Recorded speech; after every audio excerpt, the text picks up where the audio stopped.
আসসালামু আলাইকুম গাইজ, সবাই কেমন আছেন? এই ভাইয়াটাও রান্নাবান্না নিয়ে ভিডিও করে, আমারও ওনাকেও খুব ভালো লাগে। তো উনি কিভাবে আজকে রান্নার প্রসেসটা শেষ করে দেখতে থাকুন শেষ পর্যন্ত। এখানে বের করেছে হচ্ছে ঢেঁড়স, তারপরে একটা চালতা, তারপরে টমেটো, তারপরে ধনিয়া পাতা, এইসব।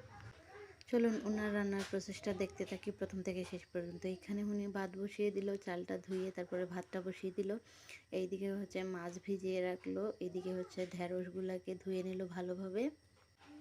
এই তো হচ্ছে ঢেঁড়সগুলা ধোয়া শেষ। এখানে হচ্ছে আলু আর পেঁয়াজ নিয়ে নিয়েছে। এদিকে ভাত রান্না হয়ে গেছে। ভাতটাকে মারগেলে রেখে দিবে। এখানে ভালো করে ভাতটাকে মারগেলে রেখে নিয়েছে। এইখানে সবগুলো সবজি ধুয়ে ছুলে নিয়েছে। এখানে একটা মেশিনের সাহায্যে সব কিছু পলে নেবে। যাই হোক, মেশিনটা কার কাছে কেমন লাগছে অবশ্যই বলবা। আমার কাছে কিন্তু তেমনটা ভালো লাগে না। এই সব কিছু একদম গুঁড়া গুঁড়া হয়ে যায়, মানে ভাজার জন্য একরকম আমার কাছে মানে আনইজি লাগে এটাকে। আচ্ছা, যাই হোক, এখানে হচ্ছে পেঁয়াজ কুচি করে নিল। এখানে হচ্ছে ঢেঁড়সগুলা কুচি করে নিবে, তারপরে আলু কুচি করে নিবে। এখানে হচ্ছে ঢেঁড়সগুলা কুচি করা শেষ, তারপরে এখন আলু কুচি করবে।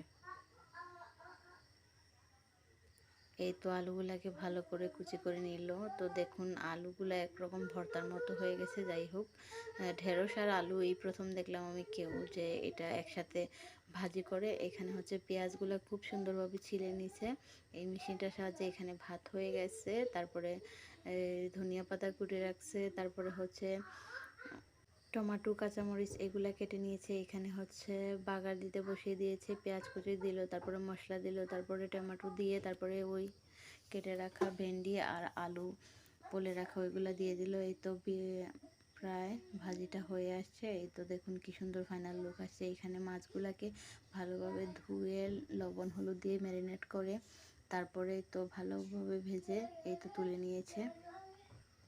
এখন হচ্ছে ওই তেলটার মধ্যেই আবার ফোড়ন দিয়ে এখানে হচ্ছে ভেন্ডি, আলু, তারপরে হচ্ছে টমেটো দিয়ে এই তো সব কিছু দিয়ে রান্নাটা বাগার দিয়ে ভালোভাবে কষিয়ে নিয়ে এই তো সামান্য একটু ঝোল দিবে। এই তো ঝোল দেওয়া শেষ। এখন মাছগুলা দিয়ে কিছুক্ষণ জাল করে এই তো উঠিয়ে নিল। এই হলো তরকারির ফাইনাল লুক। এখানে হচ্ছে আবার হচ্ছে ডাল রান্না করবে। তো ডালটাকে ভালো করে ধুয়ে এখানে একটু লবণ হলুদ দিয়ে তারপর ডালটাকে সিদ্ধ করে নিবে।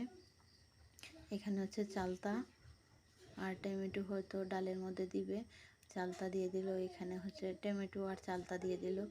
মানে চালতা দিয়ে ডালটা কেমন লাগবে আমি জানি না, আমি প্রথমবার দেখলাম। আপনারা কে কে দেখছেন অবশ্যই জানাবেন।